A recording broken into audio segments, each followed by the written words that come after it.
Ding! Oh boy, so welcome to the Awesome Crew Show for 7/16, and we were hoping to have a better show than we're going to have today, with everybody coming in, having a big group conversation, having lots of fun together.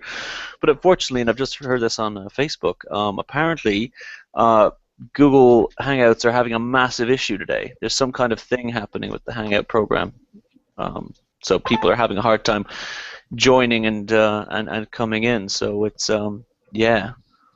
Bad. So it's going to be myself, Robert Wallace, and Kilted Atheist guy over here in the sidebar, but he doesn't have a microphone, so he's going to stay suspiciously quiet throughout this conversation. So yeah, welcome to the show, folks. Suspicious it is. You never know, maybe Google will start crapping on everybody and people will be allowed to stay. Yeah. Yeah, it could happen. If you're watching this broadcast, do try and join. Do try and join in. Who knows? It might actually work. Bob got in. I did. And this guy got in. Is Bart Verveen gonna stay? No, no one's able to stay. Man, fuck you, Google.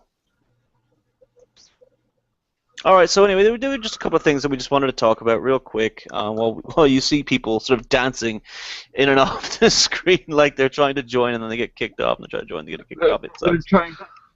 They're demonstrating quantum mechanics. They're popping in and out of existence. Yeah, it's normal. Yeah. So anyway, what's going on, guys? Hi, Wayne. Bye, Wayne. Love you. Yeah. So what was the topic of fat chewing today on our hopefully more interesting show? Well, I believe we were going to be talking parental rights, more importantly, father's rights in child custody was the topic that was floating last I checked. Yes, that was the peanut we were thinking about kicking around, yeah. Well, you know, I know a lot of people, especially men's rights activists, do like to talk about parental rights in the context of fathers not being able to have custody of their children as much as they like, or visitation issues. I, however, would like to take the position that best interest of the child overrides parental rights regardless of the gender of the parent. You should always go with the best interest of the child. Screw the parent rights. Because sometimes a parent, just because you can't figure out birth control, doesn't give you a right to a child. Interesting. All right. Well, I see what you're saying there. I mean, I'm kind of because I'm hearing you say that, and then I'm gonna get this like abortion argument back in my head where people kind of say like, you know, it's the parents' rights over the child's rights, or rather that like, you know, no one has the right to live at other people's expense. You know what I mean? Mm-hmm. This is the pro-choice argument that I've heard thrown around or not, and I kind of don't know how I feel about. I don't know how I feel about that. But the putting one person's rights ahead of another person's just because they're younger or just because they fit a demographic. I mean, how comfortable are we with that? Well, you know, honestly, it depends on how it breaks down. You know, you want to talk in the context of abortion. I think we need to draw the line at rights of actual outside, being able to survive outside of the body, is where I fall down on abortion issues. Uh-huh. You know, because as long as a child isn't capable of surviving outside of the human body, it's more along the lines of, and people look at me funny when I say that, it's more like a parasitic infection than it is a human being. So I'm perfectly fine with abortion. Once a child is capable of living outside the human body, now it takes on rights of a human being, and then that's where you would say that the best interest of the child overrides parental rights. Okay, sure. That's where I would draw the line myself. Sure. Yeah, no, and it's a fairly reasonable position to come from. I don't know. I've always had the perspective that women are very well favored in these cases. That the child will oftentimes end up with the mother in these separation cases, regardless of whether or not that's the right place for the child to be or if it's the best place for the child to be. Yeah. Well, traditionally, that's how it's been going. That is slowly beginning to change. As our Kilted Atheist guy pointed out, his brother has custody of his son. The mom is not in a good place right now. That is starting to happen, where just because you're the female doesn't mean you're automatically getting custody. Right. Which is, if that's in the best interest of the child, that's fine. Yeah, and I know our Mark has custody of his kids. It looks like he's been able to stay. Give me some conversation, Mark. Talk to me, baby. Mark isn't in yet. I figured out to join on my phone, and that seems to work. Oh, sure. Cool. Mark, we're seeing Mark in the feed here. Yeah, Mark keeps joining in and out. The separate talk thing. For the record though, it's not us. It's not our fault that this is happening. No, it's having an issue today. Yep. So there's that. Yeah. So you know, I've Mark saying that he has full custody of his purpose. Put yourself in a situation where you're dealing with an individual that does nothing but cry and poop at you. And hate you in your teenage years. I don't know. Kilted Atheist guy asks, can a father just sign away all rights from day one?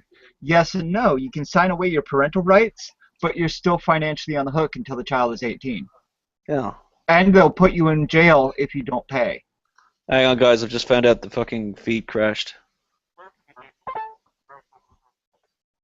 The feed just started on my end. Oh, interesting. Is the feedback up? It's all over the place today. Hangout's not working correctly, it seems. Oh my God! But if it's showing live on your end, then it's showing live on my end. But I'm reading in Facebook that the video feed crashed. I'm getting a video feed right now. Yeah. Yeah, I'm listening to you announcing the feed crashed, and I'm watching us right now. So. Oh, okay, so we are live. Okay, we're still live. We're still live. It's all fine. Wow, Google, get your shit together. Fuck. God. How much money do you guys have? Considering what they're paying us, probably quite a bit.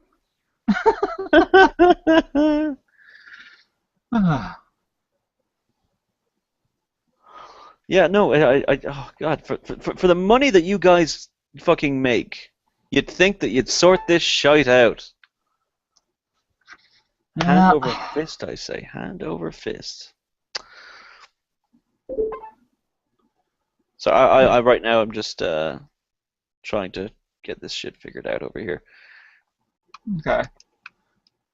Right.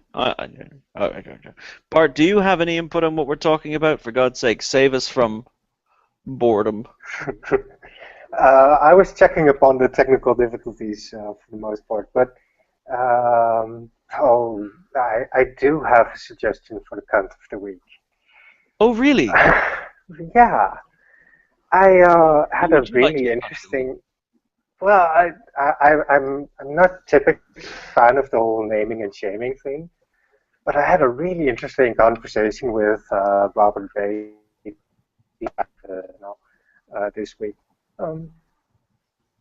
and there was a bit of a miscommunication or misunderstanding about rather trivial thing about logic, and I didn't seem to get through to him. It was weird. Yeah, but you won't, will you? Though I mean, they're yeah, we're getting through to people.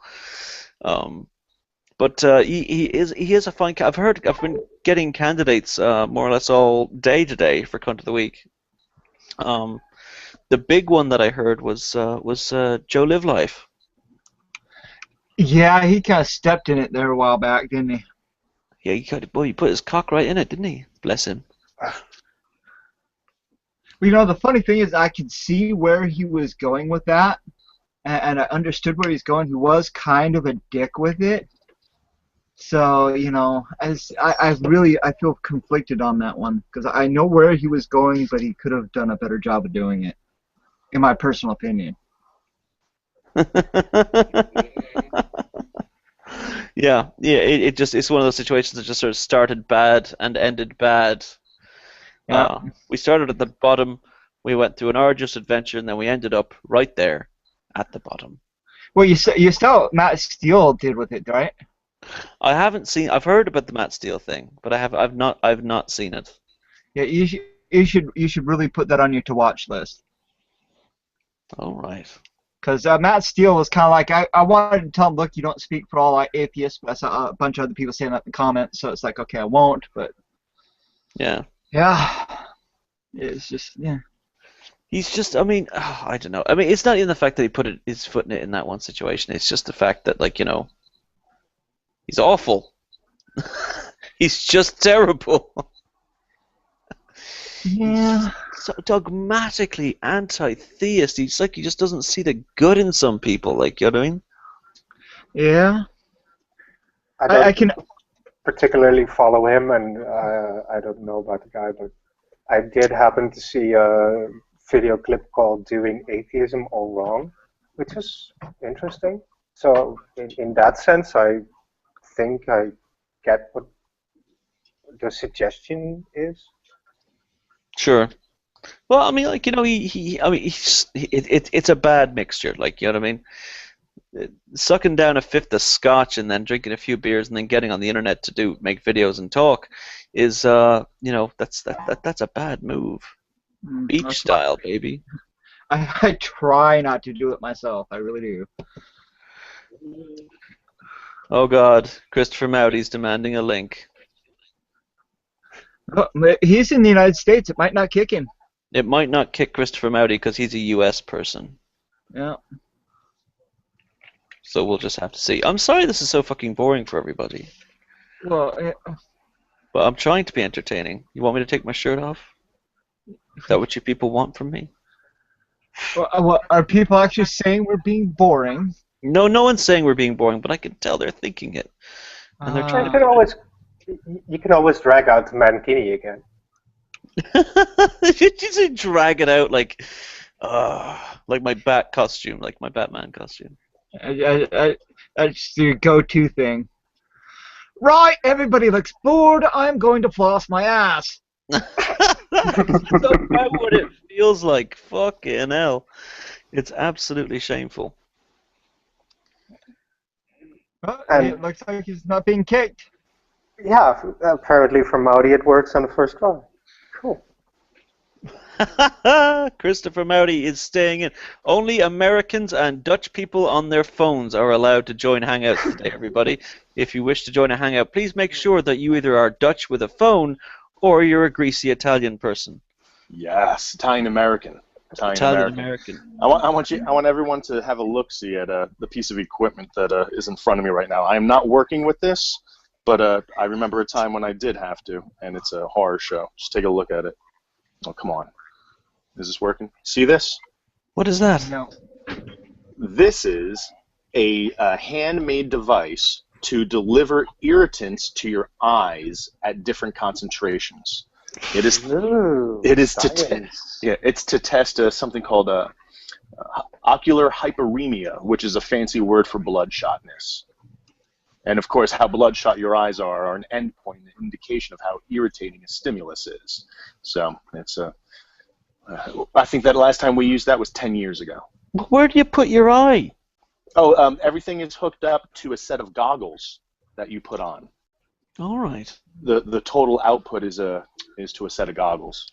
That looks like honestly, that looks like a Nazi torture contraption. Like, you know, it looks like, oh yeah, all of our equipment has a tendency to look like that, man. Science is intimidating. It's a mess. It really is. I mean, the rooms that we used to test in are almost intimidating too. I mean, everyone can see this, right? So I'm not doing it. These are the rooms that I tested. That stresses people out. Right? So I go in that room, and with my white lab coat, and I ask them to, answer some questions. Is that a spotlight over there that you shine in their fucking face? No, the laser sharp acuteness of my stressful questions are all that they need. Yeah. So who plays the good cop and who plays the bad cop? Well, I'm the bad cop. My colleague is the good cop. What makes that so stressful, in my view, is that not only that the room looks so sterile, like, you know what I mean? It looks so sterile and so blank and just so white. Oh, yeah, it is. But there's also, like, random things in there that it's like, what the fuck is this even doing in here? Yeah, exactly. There's a massive thing I imagine of compressed CO2 just standing in the corner, a massive jug of compressed CO2 just going in the corner. I'm like, what in God's name are you using that fucking for? Actually, what are we hooking up to that fucking thing? I know what you're talking about. So those cylinders are hooked up to a piece of equipment that detects nitric oxide in your exhaled lung or your sinus cavity. And one of the tanks is an air tank, and the other one is a calibration gas of nitric oxide so that we can calibrate the instrument. But yeah, they look creepy. I mean, who cares what it's for? You're absolutely right. It's walking into a room where there are air cylinders hooked up to an equipment and a phlebotomy chair in a sterile environment is a little freaky. I must admit. I'm sorry, I have a feeling I just derailed everything. No, it's not like we were going very far. Mark, make some noise for me, baby. Let me know you're here. Can you hear me? It probably does help for the stress collecting, but bollocks. We can hear you. How do you then balance it again against the natural backdrop? How do we balance it against? You mean how do we claim that it's ecologically valid? I guess. Oh, so real quick, ecological validity is just a concept where anything that is done in a lab, if you're going to claim that this is what happens in real life, that you've done what you could to make the lab experience as ecologically valid as possible. In other words, if you're looking at something that is so isolated that it would never happen in reality and you get really great results, that's fine and well. But what people are really interested in is the robust effects that occur in an ecologically valid environment. So is that kind of the question that you're asking, Bart? Like, how can we say in such a sterile environment the results that we collect translate into the real world? Is that your question? Yeah, because you have all those gas tanks and Nazi look-alike equipment. Yeah, that stresses people out, right? Oh, that's the goal, yeah. Do you know what? If you have Christopher, do you have a few minutes? I do. You know what? My battery's not charging, and I have it hooked up to the computer. If you give me 2 minutes, I'll come back, and then you can ask me whatever you want. Is that fair? That sounds great, partner. All right. I'll see you in a sec. Do your thing. And for the audience, I was slightly facetious. So Mark has arrived in defiance of the Google fuck-ups that apparently is just happening in the UK today, and in places where Dutch people on phones aren't. Can you hear me then? Yeah, we can hear you, partner. Yeah. Oh, good. I'm using my phone, so it's the first time. You look fantastic. It's a HD phone. Is it? Yeah, because oh, hey, there we go. Get some sauce out. Looking great. So the show we kind of wanted to do before everything more or less went tits up was this idea of parental rights concerning fathers more than anything else, and I thought you are just the man to have a conversation about that, because I know that you've had to do some hoop jumping to gain sole custody of your son. Is that accurate? Yeah, I got custody of both of my kids. Well, my son and my stepdaughter. It took about 2 years, but it was. You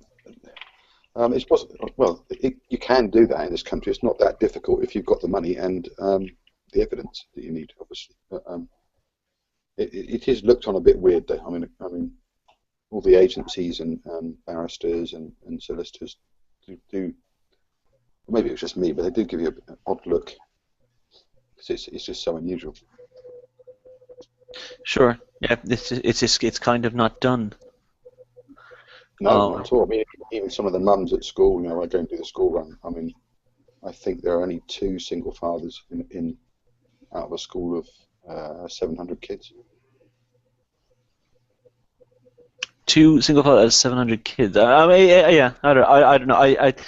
I guess I'm just trying to see if there's a correlation between that and I'm not trying to infer one. I'm certainly trying not to infer one, but I'm trying to see if there is a correlation between that statistic and the level of you know, the almost sexism that's happening in the court system that favors women over men in these situations.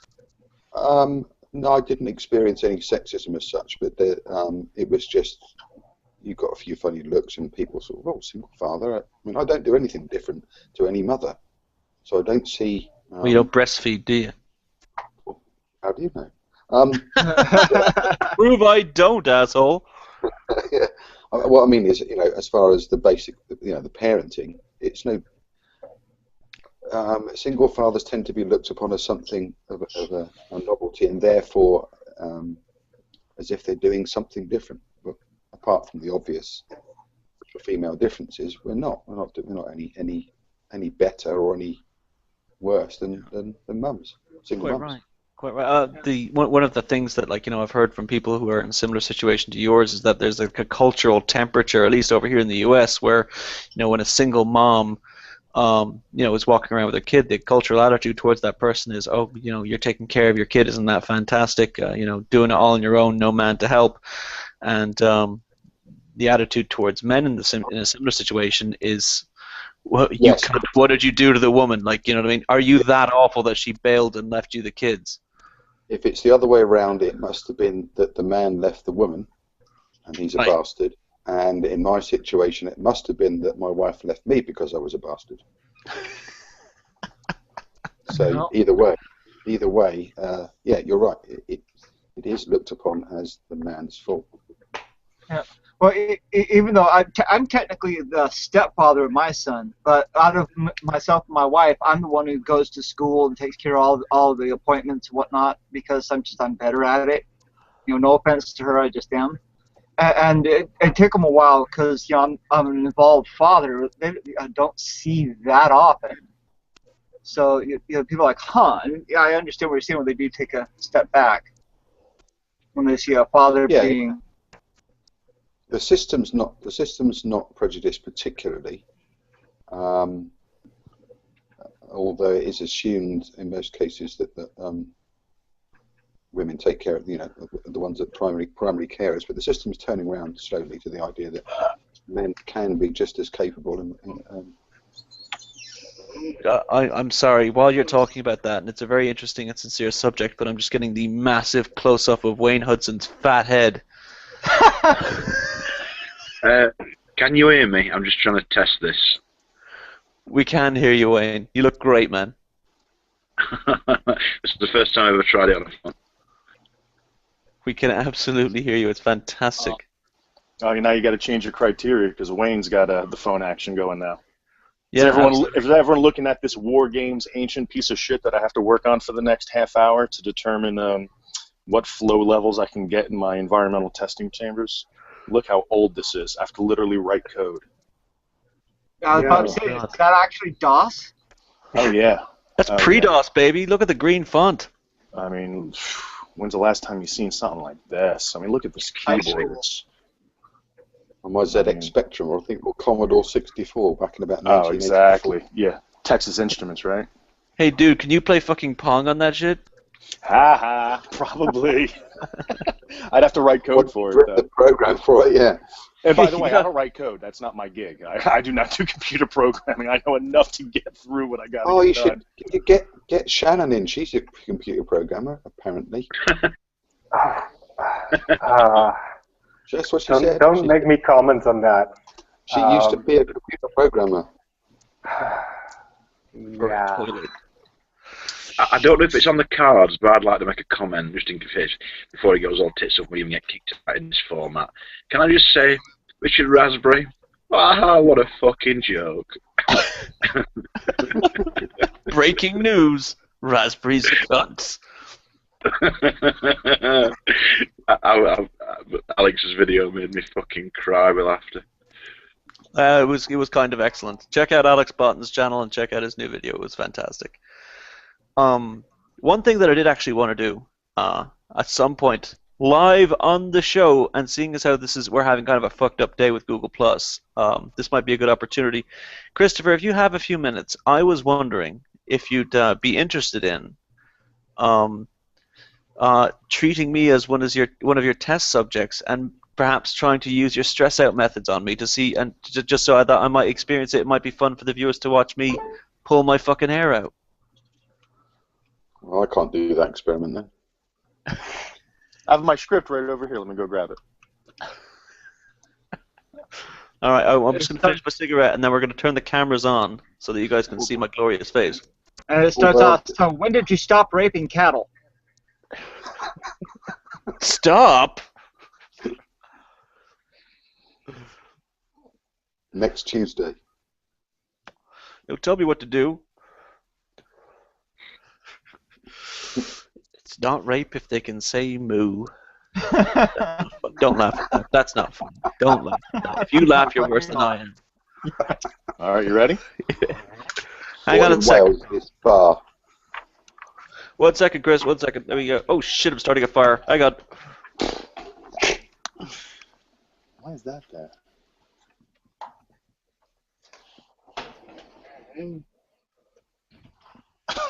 God damn it. Apparently I'm like, fuck you, apartment. I'm going to burn you down.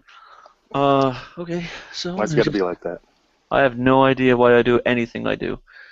So the camera's on. Okay, so we're going to go over here. Okay, Christopher. All right, how you doing? How you doing, Owen? My name's Chris. I'm going to be explaining to you what your tasks are for today. One of the main tasks that you're going to accomplish today is giving a 5-minute speech. The topic of that speech is going to be why you are the best candidate for whatever your ideal job is. I have a little bit of a script that I need to read through, so please bear with me. You will be required to give a 5-minute speech persuading me and a panel of judges why you should be the best candidate for a vacant position. I'm here to assess how outgoing, gregarious, and comfortable you are in situations in which you must project yourself as an expert. This is a type of personality test for a trait called extroversion. You'll be given a hypothetical situation in which you will be applying for your ideal job. You've dreamed about working in this job for as many years as you can remember. You've just seen an advertisement for this job and decided to apply. After submitting your application, you've been invited for an interview.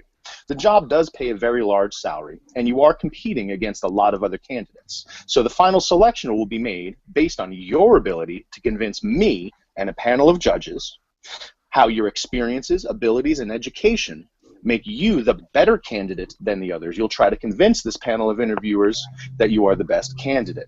You're going to have 5 minutes to prepare this detailed speech, and I'm not really going to give you 5 minutes. I'll give you like 30 seconds. Fucking hell. And after the preparation time, I'll return, and you will deliver your speech to me. Your speech should explain why you should get the job. Please remember, you should try to perform better than all of the other participants. Everyone who participates in the study has to do this task. The panel of judges are specially trained to monitor and rate your speech for its believability and convincingness, and they will compare your performance to that of everyone else who has to do this task. Finally, you're going to be video recorded. As you know, this is a Google on-air hangout, so that the examiners can go over this video recording carefully and rate not only the contents of what you say, but also your non-verbal behavior. You will be, your facial expressions will be coded. Now, you can prepare for this job interview in the next 30 seconds. Do you have any questions for me? Not at this time. Okay. I don't want to give you 30 seconds, so I'm just going to jump right to it. Now, that speech that you were about to give, keep that in mind while we do this other task. For the next 5 minutes... That's so unfair! For the next 5 minutes, you're going to engage in some mental arithmetic. The way that this is going to work is I will fulfill 2 roles. I will simultaneously be your cheerleader because I want you to get down to the lowest number possible, but I will also be the referee that determines what answers are correct and incorrect. Here's the rules to the game. When you say a wrong number, I'll let you know and you start from the beginning. If you take longer than 3 seconds to give me a response, I'll prompt you. Either your answer will be correct and we'll move forward, or you won't give me an answer and you'll start from the beginning, or you'll give me an incorrect answer and we will start from the beginning. You're going to start at 1022 and count backwards in increments of 13 as fast and accurately as you can. When you make a mistake, I'll let you know. This task is to last for a full 5 minutes. Once again, you're starting at 1,022. Subtracting 13, telling me what that difference is. If it's correct, subtract 13 from that difference and tell me what that difference is, etc., etc. Do you have any questions? Not at this time. If you don't have any questions, you're starting at 1,022. You can begin now. All right, 1,022, 1,009. Keep going. 996. Keep going. 983. Keep going. 970. Keep going. 957. Keep going. 944. Faster. 931. Keep going. 918. Keep going. 905. Yep. 892. 892. Keep going. 879. No, Keep 869. Oh, that's incorrect. You're going to go ahead and start from the beginning. 1,022. 1022. 1009. 996. Keep going. 983. Faster. 970. 947. That's incorrect. You can start again from the beginning. 1,022. 1022. 1009. 996. 983. 960. That's incorrect. Start from the beginning. 1,022. Cunt. 1022. 1009. 996. Keep going. Come on, faster. 983. Yes. 970. Yes. 957. Yes. 944. Keep going. Faster. 931. Keep going. 918. All right. 905. All right. What's next? 892. Keep going. 879. Keep going. 866. Faster. 853. Keep going. 840. Yes. 827. Correct. 814. Keep going. 801. All right. What's 13 from that? You changed it, you prick. 8. No, 801. I need a response. 7. I need a response now. 788. Okay. Keep going. 775. Keep going. 762. Okay. You're finished. Let's pretend that 5 minutes have gone by because this is 5 minutes of this is boring as hell. So Right, I agree. So now that we've done that, I'd like you to now spend the next couple of minutes giving me that speech that you had spent no time preparing. I do want to let you know that, if this was the real study, so I would say something like this. The speech has to last 5 full minutes. If you stop somewhere in the middle of those 5 minutes, I'll let you know how much time you have left, and you do have to fill it. As we approach the end of those 5 minutes, I'll let you know so that you can wrap it up and summarize. Once again, you're talking about why you are the best candidate for your ideal job. This is a 5-minute job interview where you need to razzle-dazzle me. Do you have any questions? Not at this time. Okay, you can begin now. All right, so listen, when I first heard that there was that position had been opened up for president of the planet, I originally thought that a young, very well-educated person from the Republic of Ireland... I need you to not use your hands. When you use your hands like that, it interferes with the data that I'm collecting. Please keep your hands still. Okay, so when I'd heard this position was opened up, I never thought that, I would be the right person for this position, but then I took a minute and said to myself, you know what, if anyone is going to apply for this job, it might as well be the greatest human being on the planet. I need to interrupt you one more time. For some reason, the microphone's not picking you up. I need you to start from the beginning and just talk a little bit louder.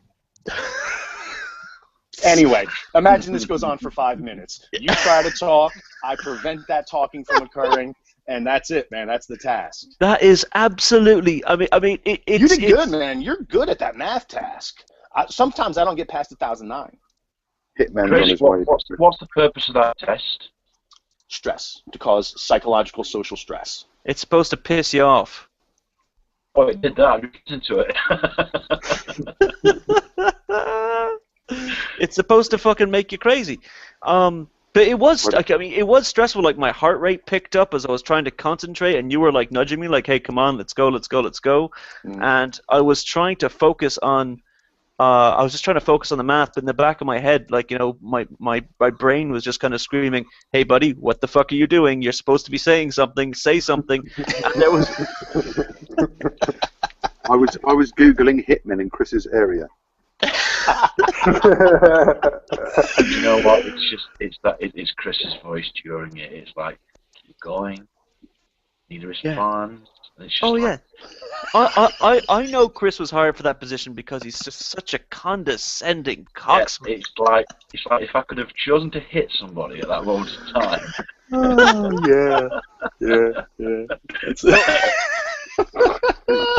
We love you.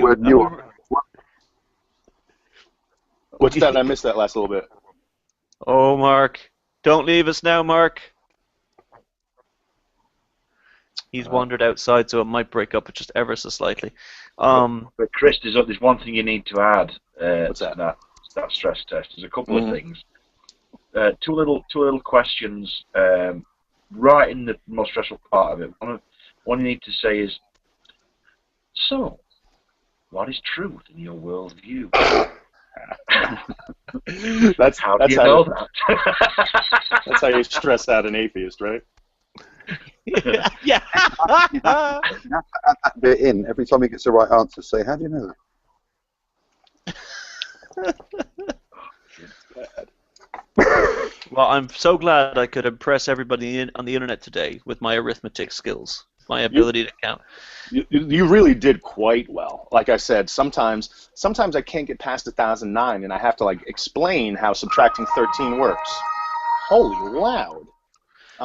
Like sometimes I have to be like, okay, well, some people find it easier if you break it down into subtracting 10 first and then 3. So what's 10 minus 22? 12. Okay, so 1022 minus 10 is what? 1012. Subtract 3 from that. 9. No, we're still in the thousands. Sometimes I get more stressed out. Ladies and gentlemen, 1022 minus 13 is not 9.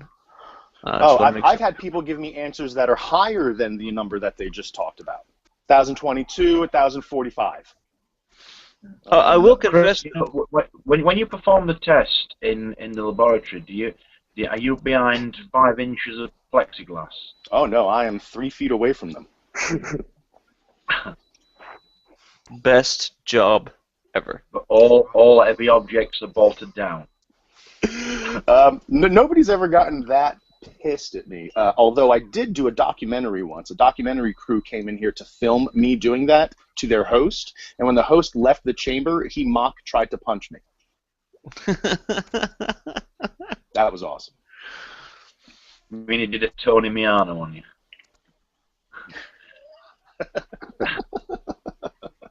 But yeah, by the way, Lenny, I must speak about that. Go on. I can't believe you're so the pacifist. It's not a question of pacifism. Like, I mean, I've always kind of had a creed in my life, which is kind of like, you give only as good as you get. Like, you know what I mean? And no one has the right. I've always felt that no one has the right to put their hands on me in a way that I don't appreciate.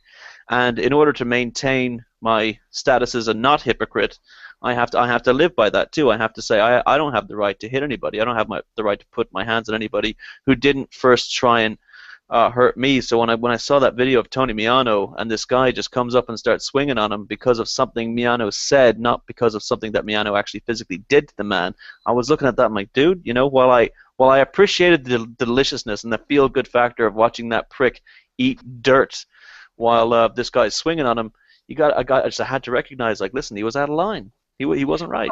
Let me put something your way, Lenny. Go on.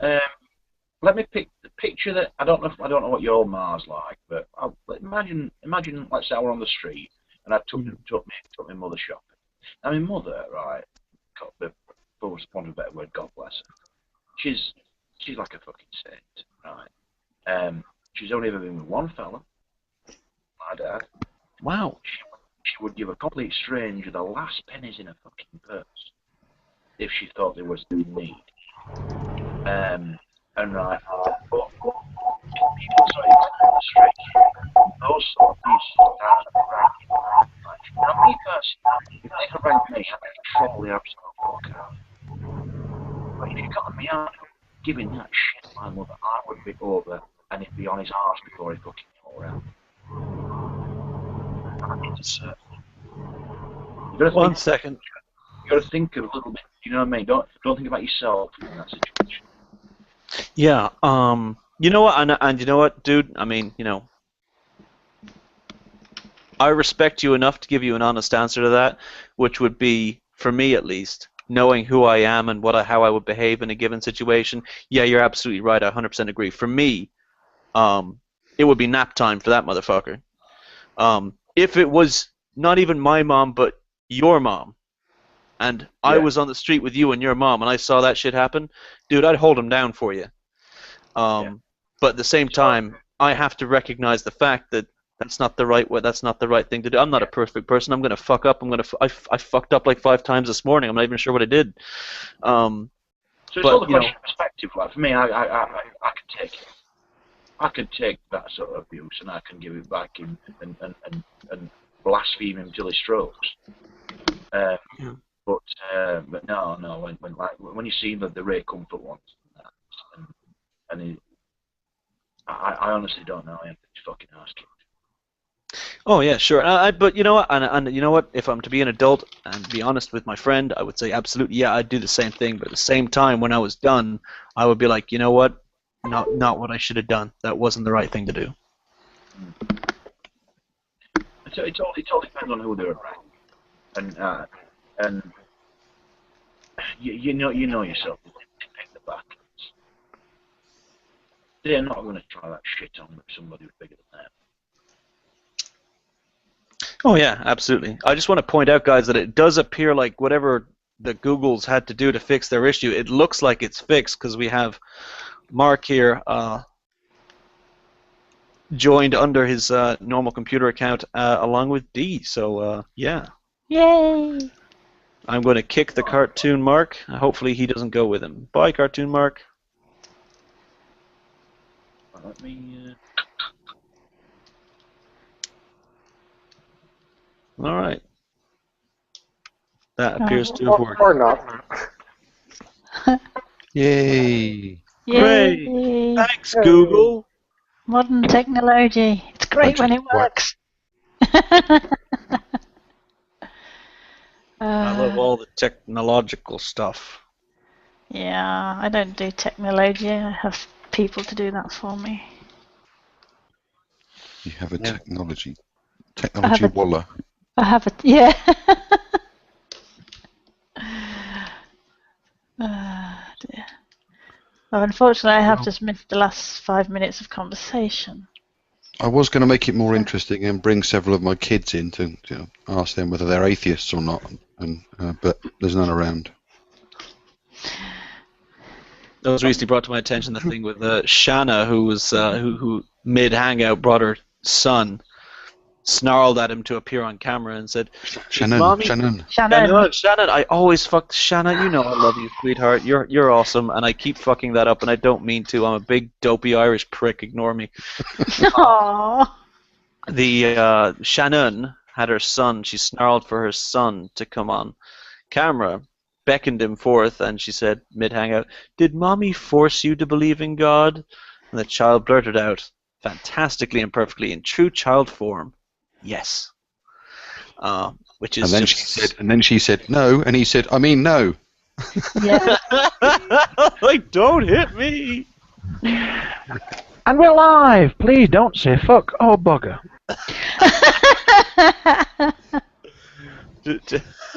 I think she was Alex Botton gave me a tremendously awesome quote today, which I posted in the Facebook group, which was, you look fucked up like a bad perm. Now get your knickers off. I was completely bemused. I thought, well, what the fuck that referred to? I'm thinking,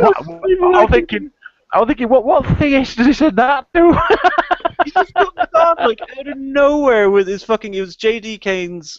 Wiley's. Jesus, I'm on a fucking roll today. It was J.D. Wiley's off-air happy birthday to him hangout, right? And happy birthday to you, J.D. He's 33. Just a baby then. Still attractive. J.D. Kane's only 33. No, the other JD. J.D. Wiley's only 33. The good JD. Oh, right, yeah. Not the evil one. Okay, now. So yeah, he's happy. So many happy returns from the Awesome Crew show to JD Wiley. Many happy returns to you, sir. Well done. You've survived another year. Good job. So there's that. I was going to join that hangout, but I had to leave the house. But by the sounds of it, I wouldn't have been able to get in anyway. Yeah. Honestly, I'm glad it's all been all figured out, because I know there's the Cult of Honesty tonight, and people are going to be playing Drunk Bears tonight, so people are anxious to get their hangout on today. Don't remind me of Drunk Bears. I don't want to talk about it, because they always start at like 3 in the morning, and I miss every damn call they've ever had, except the first one. Lenny, what's Drunk Bears? It's a hangout Skype group that they play the game Cards Against Humanity, but they make their own cards for the game, and all of the cards are relevant to the Great Debate community. What's that other thing that 13 Heathens does? I keep seeing that in my feed, but I have no idea what it is. Oh, the Insomnia Shuffle! No, you're on about the... It's not. Yay. It's kind of like D&D type fantasy game. It's a fantasy game that 13 Heathens, the man himself, did come up with. It's actually amazingly creative how he's come up with all this stuff to create a game out of thin air. It's like, he takes an amazingly creative individual, so props to him for doing that. And every once in a while, me and it's not always me. In fact, it's very rarely me because of my work schedule. But a couple of guys get together and they play the game. Just that a lot of these things are totally bemused me, because they obviously they're at silly times, and they're not things that I like go back to and check out like on my YouTube feed, because I think, well, there's too much to check out. You know what I mean? So it's far too much. There is a lot of time. You have to prioritize your time a great deal. Especially now I've got my amazing new bike. I'm out. What you got? It's a CB 1300 muscle bike. It's Rally Chopper. Eh? Rally Chopper, isn't it? Rally Chopper? You do have to prioritize. You remember them, Rally Choppers? Yeah, but little tassels off the handlebar. I got rid of my big choppery type bike, and so now I've got rid of your big chopper. Now I've got just one that goes like stink. Are you being careful on it, like Mummy said? I actually am. Yeah, it's quite civilized, as long as you keep the revs below 5,000. That's when the magic happens at 5. Yeah, I ain't got. I'm 41 and I've not got a death wish, so. Get I your had a ass bike out. once. I had a Harley Davidson SS250T when I was 17. Harley Davidson 250. I've not come across one of those. It was an AMF, I think. It was an American bike made in Italy with Japanese parts. But I've seen. Yes, I have seen them. Yes. It was a half road, half off-road bike. But those in the days when you could ride anything up to a 250 on a provisional license when you were 17. Oh, yeah, you could, couldn't you? So I went from a push bike and a paper round to a Harley Davidson the day after my 17th birthday. And how I survived, I never know, because I was crap. Well, I remember back in 1991, I finished my A-levels, got my first full-time job working in a laboratory on West Walsall, and my dad was taking me to work, and he soon got tired of that, so I went and got myself a Honda Cub 90, or aka a Plaggy, and I fell off it 6 times in the first month. Wow. Because they were appallingly bad handling machines. I don't think I've seen that. Some awesome roads in Derbyshire. They're like the sort of people, the ones like that the you... CV? The what? No, not CV. What did the C5? Was it C4? Hang on a sec, I'll bring it. There's like a dweeb machine. Is it like a moped? Sort of, but it's actually it's a motorcycle with sort of like a step-through frame. They've not got like those tiny wheels. Hang on, let me bring an image up. Wasn't there a bike that never quite took off called a C5 or something? Yeah, that was like a little reclining electric. Oh, yeah. Sinclair C5, wasn't it? Yeah, skip with wheels. It's all coming back to me now. It's all coming back to me now. Right, it's in the comments. It's in the chat. That was my first bike. Oh my gosh! Wow. Oh yeah, I remember them. They run forever on a teaspoon of oil. Yeah. All my mates had fizzies and AP50s and stuff like that. Yeah. Absolutely. Yeah. But Everyone's going, yeah, like they know what I'm talking about. Did everyone catch the "could not give a shite" in my voice when I said that? Lenny, go and get a bike. My boss has a bike. My boss he's a Victory. Shite. He says it's the most reliable bike on the market. He's just about talked me into it at this point, buying a Victory. It's an American would say either a Victory or an Harley Davidson. I'm sorry. The CZ's about the most reliable bike you can get, and so cheap to repair if it does go wrong. What, sorry? CZ, it's a Czechoslovakian yeah, bike. CZs, MZ. I used to have an MZ. Solid, absolutely solid. But to compare, D, in the comments, that's what I picked up on Friday. Oh, nice. Ooh, how cool. You want to get your arse to Derbyshire, go up some of the roads there. Awesome. I'm there all the time. Oh, there you go. Well, you know what I mean then. I'm actually in Derbyshire, D. Oh, are you? Yeah. Oh, I thought you were in Sheffield. No. I spend most of my time, a lot of my time in Sheffield. I'm actually from the south end of Sheffield, but I'm actually just over the border in northeast Derbyshire. Ah, I see. I thought you were in Sheffield. There you go, Wayne. That was my bike. Anyway, we better change the subject. Yeah. Let's let Lenny. But I'm still recovering after being Maudi stressed back there because that was. I mean, I can't. That was tense. What did I miss? Tense. What did Mouty do to you? Mouty put me through the stress techniques that he uses on his subjects at his work. Oh, with the eye stuff. What was that? That was just a bit freaky. What? The piece of equipment. Oh, she's talking about that when I showed that piece of equipment for eye irritation. Oh, did he go on to do something even worse? Yeah. Oh, yeah. I literally ran Lenny through my stress test. It's not my stress test, by the way. It's a standardized test called the Trier Social Stress Test, the TSST. TSS. And it's fun. It does. No. Why would you? Don't stress people.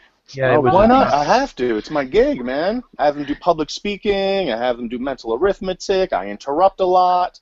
You know, like my show, pretty much. A little math, a little talking, a little interrupting. Chris, why don't you try? Why don't you try pre-sup on an unsuspecting member of the public? That would be a stress test.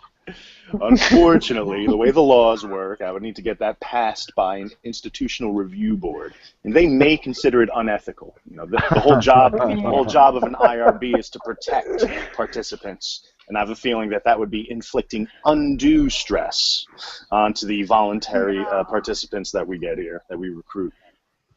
Yes, I don't think it needs to go through an institute so much as something to do with institution myself. Institutionalized crosses my mind when I think about it, but yeah. Shouldn't we all be institutionalized? Come on now. Well, this is true. None of us are perfect, I don't deny it. But Lenny, that thing about that quote of Alex's, I was just in my mind's eye. I was just hoping that he'd actually not said that to Shani. Oh no! Thanks for that mental. I mean, like, yeah, because she does look a mess, but I won't want him to tell her to get her knickers off. Oh. Tell her to get her knickers off. Oh, can you imagine? Oh.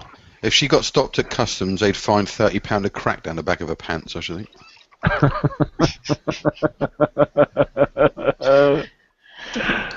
Fucking hell. £60 down the front. Shall we do shall we do the honors of cunt of the week, just to get it done? Oh, I'm glad I didn't miss it. Fantastic. Well, go on. It's just there's got to be some contenders.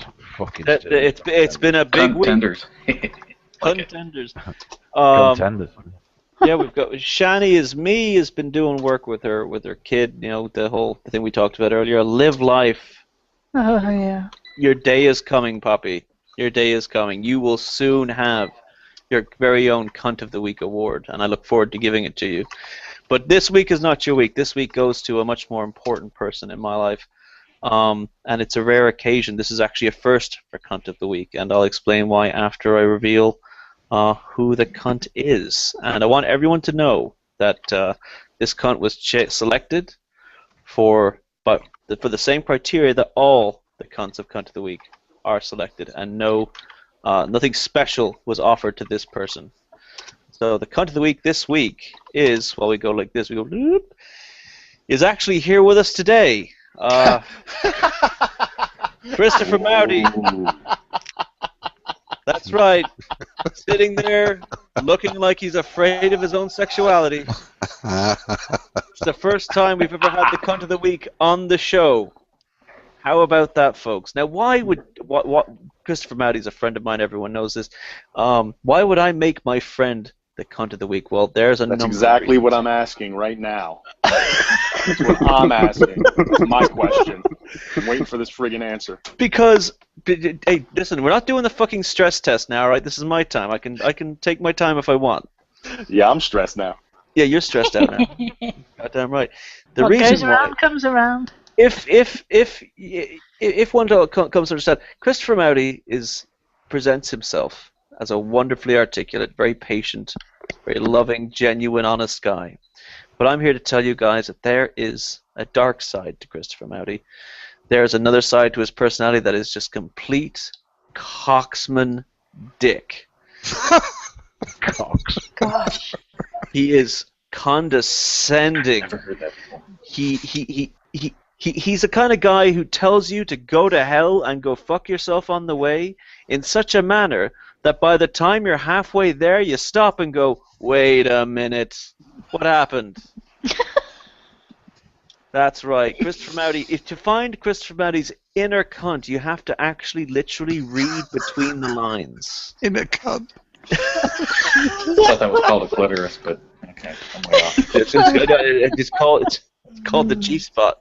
Not to be confused with the G-man, which is a completely different kind of cunt. We're getting off topic. Oh my gosh. We're getting off topic. I'm not going to sit here and say I'm making baseless assertions about Christopher Mowdy. If one wishes to see the inner cunt and the high-flying cunt of Christopher Mowdy, just watch it, rewatch it again. Check out the blue chat from last month. You can just hear in his tone just dripping with just seething condescension everything that he was saying.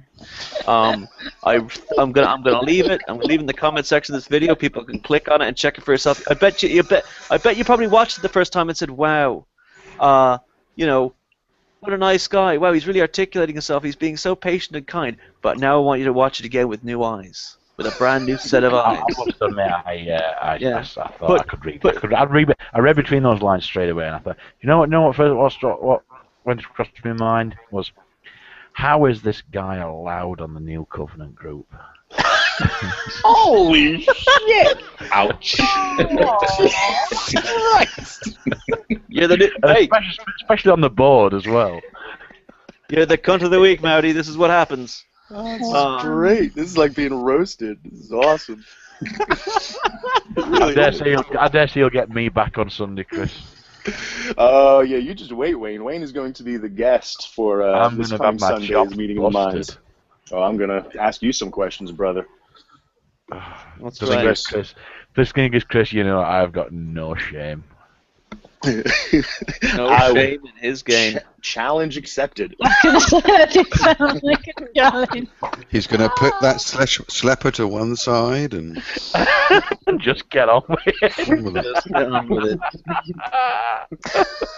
it. So, ladies and gentlemen, there it is, Christopher Mowdy, cunt of the week. Oh my goodness. I would like to Stunned. thank all of the little people that made this possible, including Owen and the cast of Wizard of Oz.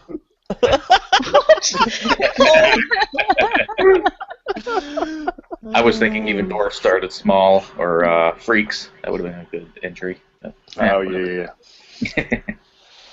Your But movie seeing as you the one you didn't elevate to the Big C of the Week, there's just, I mean, I've not been watching a heck of a lot of the Live Life thing, but do you know what? It's weird. He is a blowhard douche, but do you know what the questions you were asking, Nate? It's like, well, if you can't answer them questions, there is a problem. Yeah, I didn't think there was much wrong with the questions, particularly just the way he asked them and his attitude in asking them. And of course, yeah, that's a given. That is a given. But what I'm saying is, it's like there is a sort of a growing movement that theists have to be, I don't know, pussyfooted. The nice theists, anyway. Well, it wasn't even the factor of what he was asking. It was the fact that Nate actually did answer most of the questions. Yeah, he just kept repeating. Yeah, he was just trolling at that point. He was just, well, tell me again. He even says it in the video. And Matthew Steele and Skylar Fiction both did a great job of handing his ass to him in their own videos. I've actually got them linked on my G Plus page. Well, he also did the G-Man classic of going, well, you're not a real Christian then, are you? Which I just thought, for goodness sakes, it's offensive enough hearing Christians say that to each other without... Right. The edit that I watched today where it's got like the like cards over it saying like, answer what I want you to hear, or I want to hear, and things like that. Somebody's done an edit of it. What's it called? How Not to Atheist. Yeah, who was it, that one? Oh, something. Was it Matt Steele's one? No, Skylar. Skylar. Right, I think it was Skylar's, yeah. I thought it was Max for some reason. Yeah, well, I think Skylar and Matt did a well enough job. I don't need to keep pounding on them. So. Oh, I think Max has got his hands full with the next batch of Fundy Oh, Clown fuck's videos. sake! I don't which know look where to forward to. begin. I've got one in mind for True. I've got one in mind for Pillbox. I just don't know where to start. Yeah, but we'll see. In the next few weeks, I should have something out. I saw someone did one with Pillbox in it the other day. I caught sight of where Pillbox keeps saying that evolution. You kept agreeing what evolution was, the basics. But then he said he changed it to say that evolution should be a dog turning into a cat or giving birth to a cat or a giraffe. Oh, fucking hell! Mark, did you not receive the memo? Every time you say evolution in the same context of Richard Raspberry, it must be pronounced evolution. Evolution. Yeah. Hello. Have you seen the website yet? Speaking of Josh Shelley, have you seen the josh.co.uk? Oh, it's brilliant.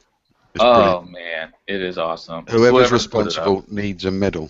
Exactly right. Wait, are you saying that Josh was mistaken when he said it had been taken down within 10 minutes of him complaining about it? I think the word you're looking for is lying bullshitter. It would appear so.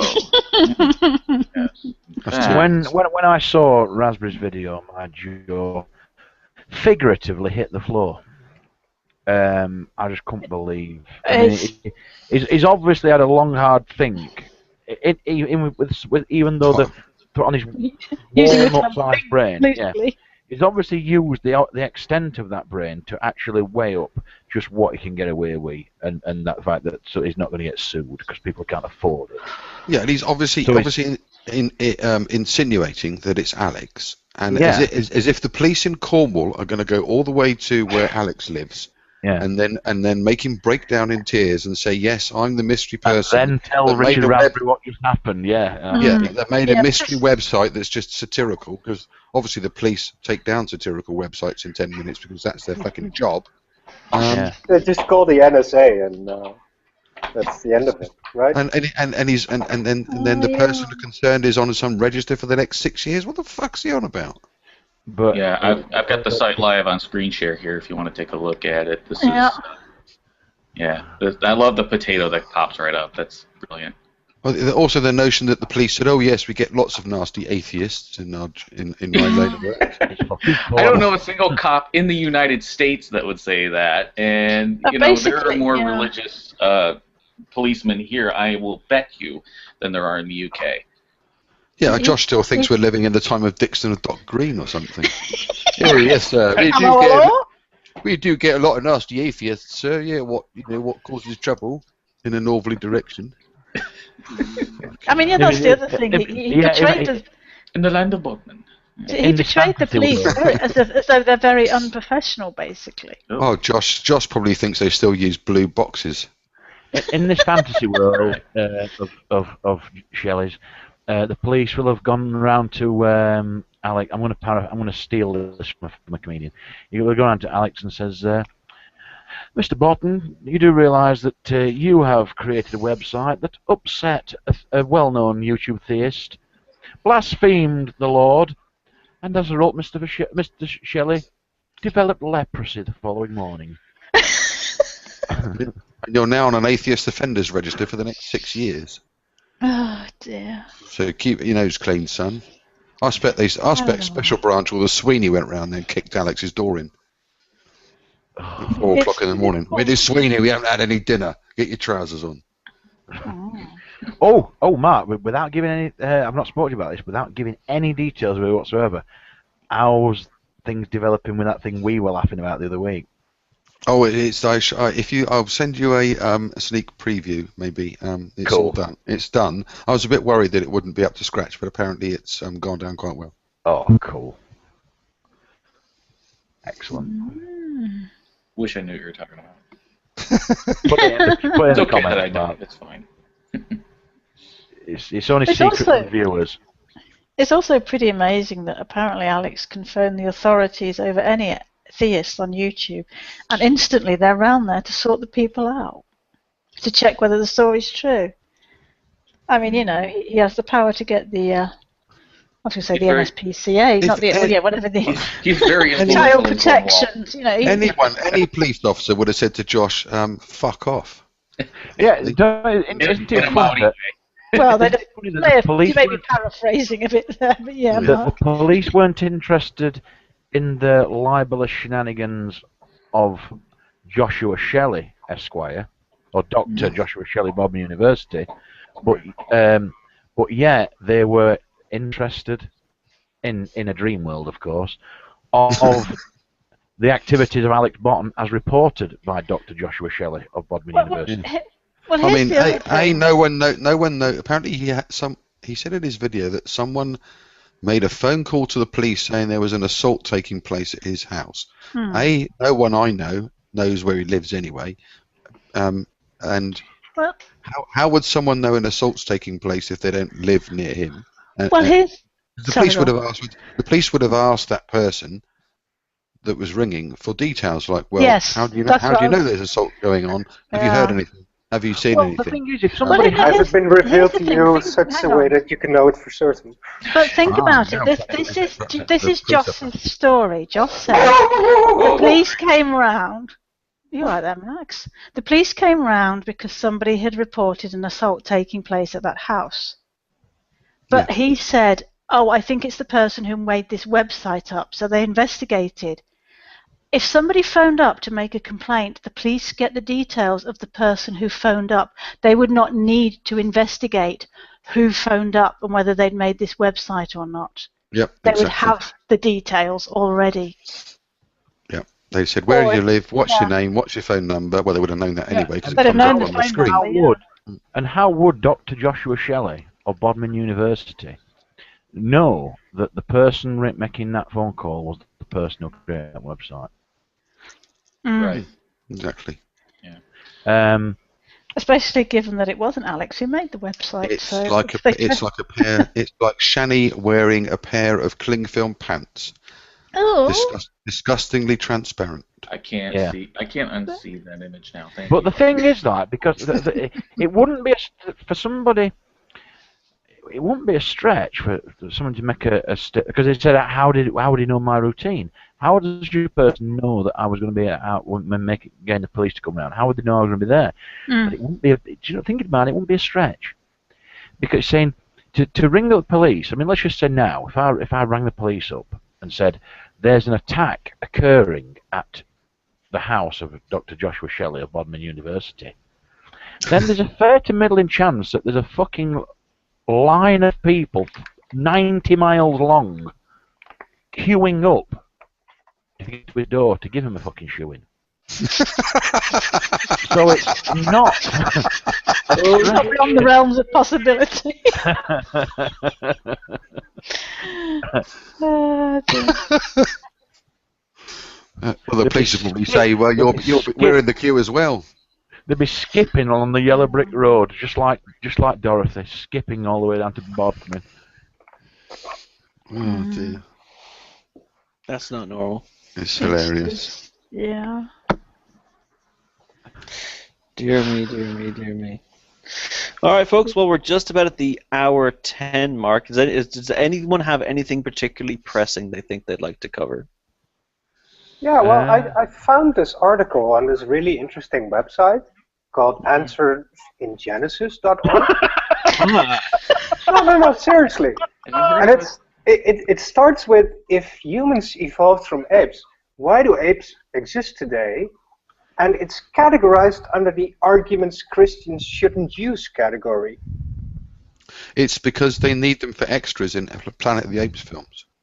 They couldn't let them all evolve because they wouldn't have had anyone left. The entire article is basically saying, well, if you use that as an argument, it shows a misunderstanding of what evolutionists actually believe, and it's a straw man. Weird how that works. Young Earth creationists strawmanning evolution. Wow. Yakking it up, baby. I've got to ask you a question. Were you there? Because I've got a book. I've got a book science. I've got a book. It's an owner's manual for a beautiful CB 1300 motorcycle. But were you there when it was made, Wayne? And if not, does it really exist? Oh yes. Bow, bow. The bit of a Chickawa porn music there. That word. Sorry, I was going down the yellow driving. Going back to the 80s, I think there to a song from the. I was only laughing at work the other day. I said there was a piece of music on the radio, and I said, "God, this is a blast from the past." Back from when the music in porn films was played on an organ. Or on a guitar with a wah-wah pedal. Is that a double entendre? You got Chickawa music, and then you got like Hammond organ music in porn. That was porn playing with organs. That's got to be a double entendre. You know it is. Well, shout out to J.D. Kane for his Talking Shit Tuesday yesterday when he named the Lying Dead Cocksucker of the Week with Ron Wyatt. I thought that was a brilliant move on his part. Oh, brilliant! Yeah, I mean that's Ron Wyatt. That's Pillbox's hero, isn't it, Ron Wyatt? Yes, it is. Yes. Yeah.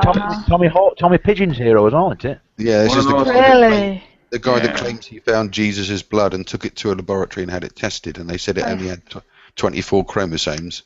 My question. And the blood was not human blood, and he started crying. Oh, I didn't know that happened. But despite being asked numerous times, he never did say where the tests were done. Didn't you also find the Ark and Sodom and Gomorrah and all the? I don't know what you did with them afterwards. You appears to have lost them. Just repeat that again, Mark, would you? No, he said he was doing his own archaeology, and he was only an amateur. And he said he went to the site supposedly where the cross was on the crucifixion, and where there was an earthquake fissure. He says he found the Ark of the Covenant. Underneath where the cross was, and obviously Jesus' blood dripped off, dripped down the crack, and landed Remember to breathe, Wayne. Remember to breathe, darling. Oh God, you just couldn't add as much. You couldn't pile as much shit on top of shit. The blood landed on the seat of the Ark, which he took a sample of. He then says he took it to. There's a video on YouTube with him standing up in front of people, and he starts crying. He says he took the blood to a laboratory, and they tested it, and they found that it only had 24 chromosomes, obviously showing that it didn't have any male input at all. And then the blood was for not all human. time. Yeah, but he didn't say. He never Mark, provided the details of the results, or where it was tested. Mark, did the sample conveniently ascend to heaven after he'd handled it? Well, Feels like probably, considering that he was under the ground on the exact spot, so he says, where the cross was, and this blood just happened to drip through the crack in the earth at just the right spot. I had a sample of that magic blood, but now I don't have it. It must be in heaven. Yeah, he says it's gone to It's one of those says- locations that he can't find again either. Yeah, Sodom and that's right. Gomorrah, he claims He says- to have found. Yes, and he says he found the where the Tower of Babel was. Oh, Babel, what they yeah. call it. And also he's found the Ark, and he found. Yeah, Noah's Ark. Yeah. Now here's He found a very He found here's a everything very in the telling. Bible, basically. But yeah, we don't here's- know where. Got a letter here from Josiah. He's former curator of anthropology and archaeology at the Israel Antiquities Authority.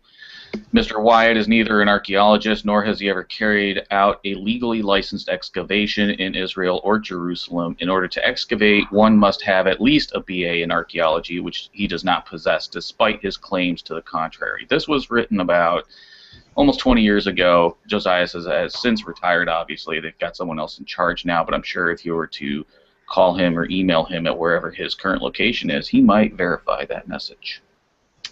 Wow. No, I mean, he even says in the video that the staff at the laboratory that tested the blood asked him where the blood came from because it was not of this earth, and it was obviously, weird. And that's when he starts crying in the video and says that the blood came from your Messiah. And apparently all the people in the lab started crying, and their lives had never been the same since. Oh, but they were crying all right. They're still Crying with laughing. laughter. They're still laughing now. They're still crying in the unemployment line. Oh my gosh. All right, folks, Well, this is that point where I'm going to have to close down the show. But thank you all ever so much for watching. I imagine people will be sticking around for a bit of a chat afterwards, so the link will still be up if anyone wants to join and get balls deep into some conversation with some relatively awesome people. Christopher Mowdy, thank you for being a good sport about being cunt of the week. And thank you for sticking around with us all the way through our technical difficult issues. You guys are awesome. Everyone have a wonderful day. Bye-bye. Bye.